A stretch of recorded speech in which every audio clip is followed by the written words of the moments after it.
et un honneur pour le Bénin d'abriter ce colloque, qui est un colloque international, qui réunit des experts dans le domaine de l'éducation pour poursuivre la réflexion sur les approches éducatives, lesquelles approches devraient pouvoir permettre à l'éducation de contribuer ou d'assurer le développement de leur pays. Au Bénin, ici, nous sommes rentrés dans l'approche par compétence depuis les années 90. Alors, lorsque l'AIPDP nous a approchés pour nous en parler, nous sommes dit, ça c'est quelque chose de formidable. Formidable dans ce sens que la réflexion étant continue, alors nous adhérons, disons, aux idéaux de l'association et nous allons apporter notre contribution. Donc pour nous, ce colloque, qui est un colloque international, non seulement réveille encore le débat sur l'approche par compétence, mais permettra, j'en suis sûr, de pouvoir rectifier beaucoup de choses. Et étant donné que c'est un colloque international, je veux avoir l'assurance que les résultats vont servir à plusieurs pays. C'est en cela que je disais tantôt que c'était un honneur. Et c'est encore un honneur pour le Bénin d'abriter, n'est-ce pas, ce colloque. Le Bénin qui est reconnu comme un pays, disons, pionnier en matière de programme par approche par compétence. Avant de rappeler les grands axes de ce colloque, revenons d'abord au niveau de la thématique, dont le thème est les défis de l'approche par compétence en Afrique à l'ère du numérique et la question de l'adéquation formation-emploi. Alors cette thématique sera articulée autour de 4 principaux axes, dont le premier axe c'est l'approche par compétence. Comme nous l'avons dit tantôt, au niveau de cet axe, nous ferons un regard croisé entre les approches pédagogiques et les stratégies motivationnelles utilisées en Amérique du Nord, avec celles notamment vécues en Afrique et plus précisément au Bénin. Au niveau du deuxième axe, nous mettrons l'accent sur l'adéquation formation-emploi avec les numériques au cœur de cet axe, étant donné que les numériques font désormais partie des compétences transversales. Au niveau du troisième axe, nous regarderons le bien-être psychologique au travail comme source d'épanouissement et de développement professionnel. Nous terminerons avec les objectifs de développement professionnel qui sont devenus de plus en plus au cœur du système éducatif de tous les différents pays.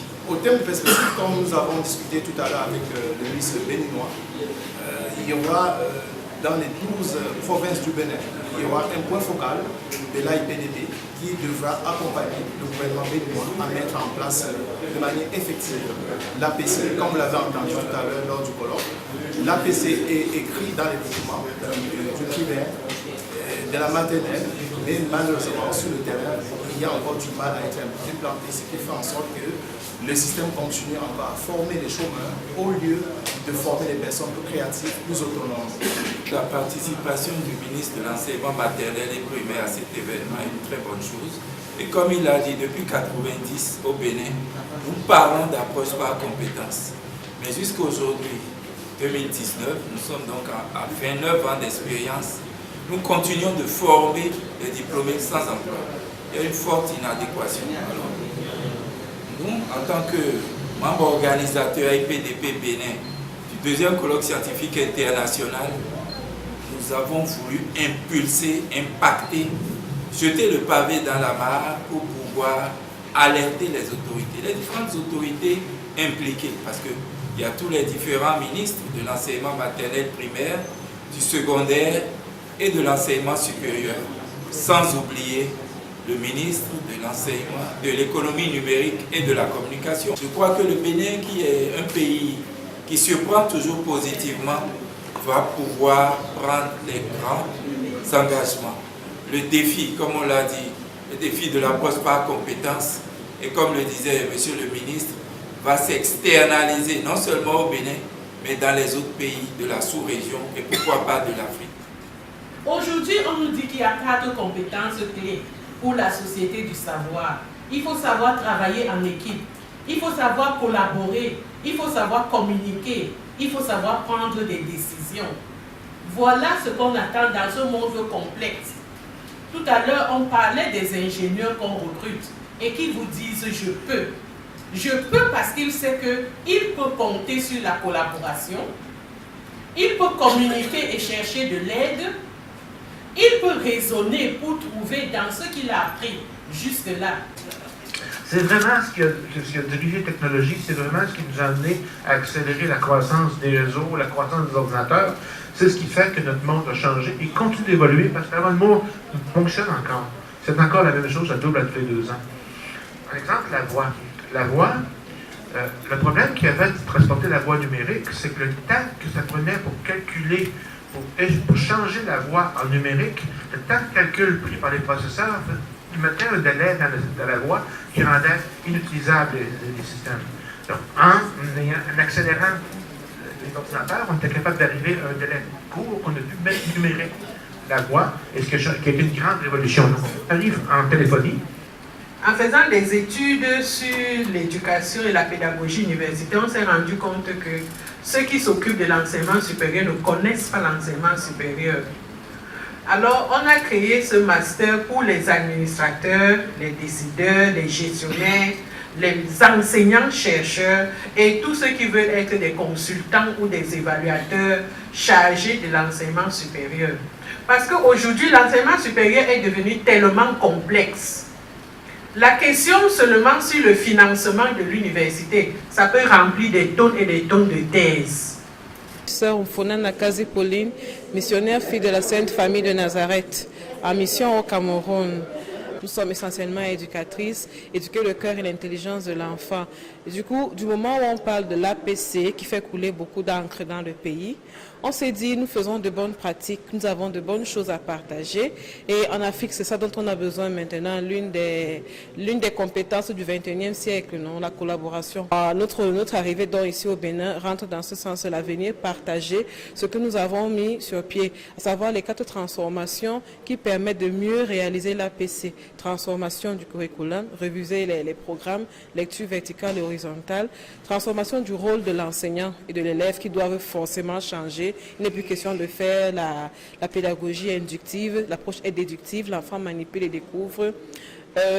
Transformation également de l'organisation des plages horaires allouées pour les enseignements, ne pas rester cantonné et des espaces, profiter de tout espace à l'établissement parce que tout espace est un espace d'apprentissage.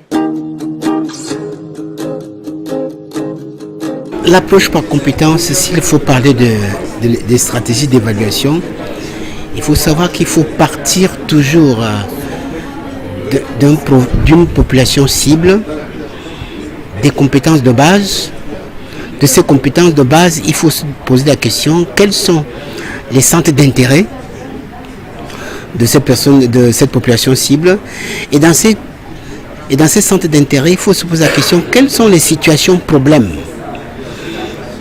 Et de ces situations problèmes, il faut se dire maintenant, quels sont les savoirs qu'il faut aller mobiliser pour aider cette population cible à résoudre cette situation problème dans ce centre d'intérêt.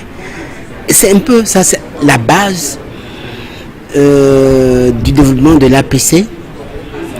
Et à la fin de cela, on se dit, il faut qu'il soit capable de savoir, de savoir quelque chose, de savoir faire quelque chose, de savoir être face à quelque chose, de savoir devenir, c'est-à-dire vivre la diversité, et de savoir vivre, on appellerait savoir écologique.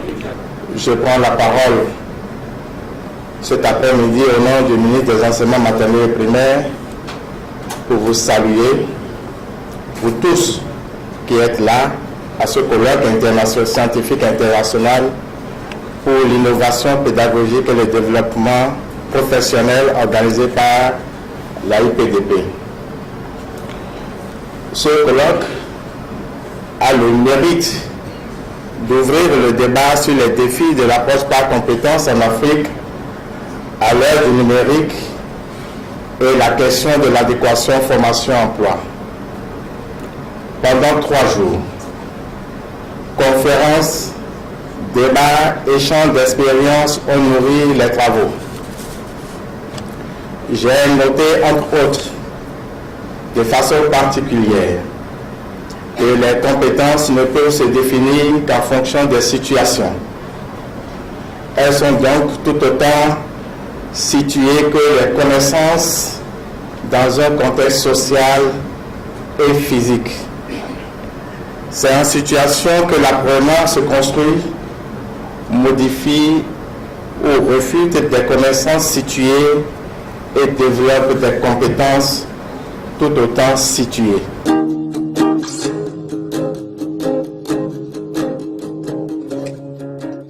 Les 4 arts sont traités de manière assez claire, de sorte que tous les acteurs ayant pris part à ce colloque sortent ayant appris quelque chose. C'est pour cette raison qu'il y a eu des communications orales, des communications, les ateliers pratiques, les tables rondes, les débats tout au long de ces 2 jours de travaux. Cela va se poursuivre demain. Bon, maintenant, pour répondre à votre question, j'aimerais que nous avons eu les ministres ici, le ministre de l'Éducation maternelle et primaire, que je profite d'occasion pour dire merci beaucoup d'avoir pris part à cet événement. D'ailleurs, c'est un vrai pédagogue, parce qu'il ne s'est pas seulement limité à donner un discours inaugural. Il est allé loin en montrant un exemple. C'était de l'approche par compétence. Il a même posé des questions. C'était quoi la différence entre le savoir et la compétence. Donc cela montrait notamment que les enseignants ou le corps enseignant en général avaient encore un souci quant à la définition même de l'approche par compétence. Cela a suscité beaucoup de réactions et cette question a été clairement débattue lors des ateliers. Et hier d'ailleurs, il y a un atelier qui traitait de cette question. Ça s'est fait de manière pratique, où les enseignants ont été à même de définir les cibles d'apprentissage dans leur discipline et les objectifs spécifiques, et même les activités d'enseignement, les activités d'apprentissage et même les activités d'évaluation. Cela a été rondement mené et je dirais que tout ce que nous attendons maintenant, c'est tout simplement une volonté manifeste du gouvernement pour pouvoir continuer. AIPDP est là au service des gouvernements africains. AIPDP est là pour pouvoir aider ces pays-là à atteindre, surtout le Bénin, à atteindre l'émergence 2030 qui est tant débattue, qui est tant discutée, qui avait été d'ailleurs annoncée par le chef de l'État béninois.